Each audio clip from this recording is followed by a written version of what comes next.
हामला ख़वातीन अक्सर आके बहुत सारी शिकायत करती हैं, जिनमें बहुत ही कॉमन ये है कि उन्हें थकावट हो रही है, साँस फूलता है, आम काम-काज में दिल नहीं लग रहा, चिड़चिड़ापन हो रहा है, हेयर फॉल ज़्यादा हो रहा है। देखिए, ये प्रेगनेंसी में कॉमन अलामतें हैं। इसमें जब आप देखें बहुत सारी पर्चियाँ पेशेंट्स की आती हैं, जिन पे आयरन की ड्रिप्स बार-बार लगी जा रही हैं। पेशेंट की एचबी कराई है, वो 10 से कम है और उसे मुसलसल ड्रिप्स लगती जा रही हैं, फौलाद की गोलियाँ दी जा रही हैं। पेशेंट्स आके अक्सर, क्योंकि आगाही नहीं, अक्सर आके ये कहते हैं, "डॉक्टर साहब हमें फौलाद की ड्रिप लगा दें ताकि हम अच्छा फ़ील करें।" देखिए भई, क्यों फौलाद की ड्रिप लगानी है? हर वक़्त फौलाद की ड्रिप थोड़ी ना किसी भी थकावट का इलाज है। क्या आपने अपना सीबीसी टेस्ट के साथ सीरम फेरेटिन लेवल करवाए? क्या आपने अपने कंसल्टेंट गायनेकोलॉजिस्ट को चेक कराया? क्या ये चीज़ें ज़रूरी भी हैं कि नहीं? ये चीज़ें आपको फ़ायदा दे रही हैं या नुकसान? आइए जानते हैं। मैं हूँ डॉक्टर हिरा राशिद, कंसल्टेंट गायनेकोलॉजिस्ट। मैं चरणों में अपनी प्रैक्टिस कर रही हूँ और इस तरह के रोज़मर्रा के केसेज़ जब मेरे पास आते हैं, तो मेरी ख़्वाहिश होती है कि आप लोगों से डिस्कस करूँ ताकि आप में आगाही फैले और आप गलत ट्रीटमेंट से बच सकें। देखने में आया है कि बहुत सारी ख़वातीन जिनकी एचबी कम होती है, वो मुसलसल फ़ौलाद की ड्रिप्स ले रही होती हैं, जिसे आम ज़ुबान में ये फ़ौलाद की ड्रिप्स कहते हैं, और बहुत सारी आयरन की टैबलेट्स खा रही होती हैं, मल्टीपल। तो जब मेरे पास आती हैं तो मेरा काम है तशख़ीस करना। मैं पहले उनकी सीबीसी दोबारा करवाती हूँ, फेरेटिन लेवल्स करवाती हूँ। रिसेंटली मैंने देखा कि फेरेटिन लेवल्स इतने हाई आ रहे होते हैं क्योंकि वो मुसलसल आयरन की ड्रिप्स ले रही होती हैं, लेकिन एचबी का लेवल सेम चल रहा है। डॉक्टर साहब, हमारी एचबी नहीं बढ़ी, खुराक भी हमारी अच्छी है, हमारी फैमिली और हस्बैंड भी सपोर्टिव हैं, हमें डाइट भी अच्छी मिल रही है, आयरन सोर्सेज़ वो पूरी ले रहे हैं। यानी गोश्त भी खा रही हैं, सब्जियाँ भी खा रही हैं, तमाम फल भी ले रही हैं, जूसेस फ्रेश भी पी रही हैं, उसके बावजूद एचबी नहीं बढ़ रही। तो जनाब, यहाँ पे होती है एक सोचने वाली फ़िक्रमंद बात कि एक ख़ातून जिसकी डाइट भी अच्छी है, उसने आयरन की ड्रिप्स भी लगवा ली, स्टिल उसकी एचबी सेम लेवल पे है जो कि तमाम अद्वियात और ग़िज़ा से पहले थी। इसमें एक फ़िक्र की बात यहाँ से शुरू हो जाती है। इसमें दोबारा हम सीबीसी टेस्ट कराते हैं, सीरम फेरेटिन लेवल कराते हैं। देखा जाता है कि उसमें सीरम फेरेटिन बहुत हाई आ रहा है, यानी आयरन लेवल्स बॉडी में बहुत ज़्यादा हैं, स्टिल एचबी नहीं बढ़ रही।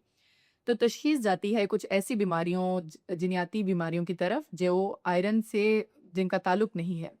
वो कुछ ऐसी मौरूसी बीमारियाँ हैं जिसमें आप सबने सुन रखा होगा नाम थैलेसीमिया का। जी बिल्कुल, थैलेसीमिया खून की ऐसी बीमारी है जिसमें एचबी ड्रिपों से और इन चीज़ों से नहीं बढ़ती। उसका एक अलग टेस्ट कराया जाता है, एचबी इलेक्ट्रोफोरेसिस। मैंने अपनी रूटीन प्रैक्टिस में जब भी पेशेंट्स को एचबी इलेक्ट्रोफोरेसिस यानी थैलेसीमिया की तशख़ीस के बारे में आगाह किया तो पेशेंट्स बहुत परेशान होते हैं। वो कहते हैं हमारी फैमिली में ऐसा कोई भी खून की बीमारी नहीं है, ना ही हमारे किसी कज़न में, ना ही बहन-भाइयों में, ना पेरेंट्स में। तो डॉक्टर साहब, आप इतनी मुश्किल तशख़ीस हमें क्यों बता रही हैं? तो जब भी फिर उनकी काउंसलिंग के बाद एचबी इलेक्ट्रोफोरेसिस हम ऑथेंटिक लैब से करवाते हैं, तो उसमें अमूमन एचबी इलेक्ट्रोफोरेसिस में थैलेसीमिया डायग्नोज़ हो जाता है।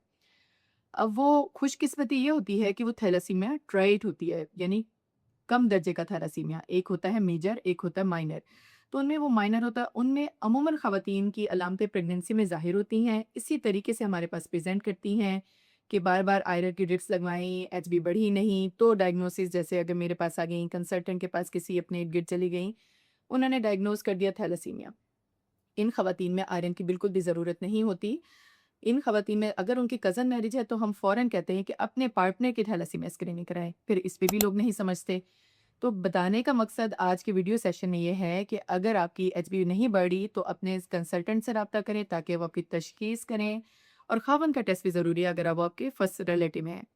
अगर ख़ावंद में भी थैलेसीमिया आ जाता है तो फिर ये बच्चे में बहुत सारी ऐसी पेचीदगियाँ आती हैं जिसका मज़ीद जो है गाइड आपका डॉक्टर आपको कर सकता है।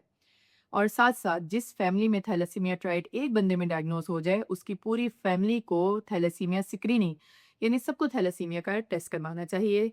और आपस में अगर उन्होंने कज़न मैरिजेस करनी हैं, जो कि बहुत कॉमन है हमारे सोसाइटी में, तो उसकी तशख़ीस उस शादी से पहले ज़रूरी है कि दोनों कज़न्स का थैलेसीमिया स्क्रीनिंग की जाए ताकि आगे की पेचीदगियों से बच सके।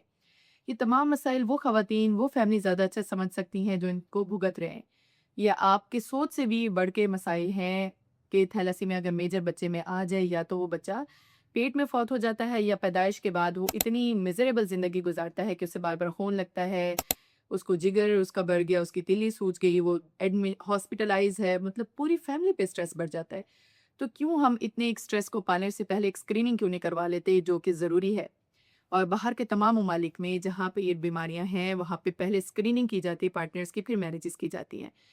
तो हम देख रहे हैं कि हमारे इर्द-गिर्द जेनेटिक डिज़ीज़ेज़ का बर्डन बढ़ता जा रहा है क्योंकि कज़न मैरिजेस जो हैं हमारे इधर, बिल्कुल भी उसको सीरियस नहीं लिया जाता।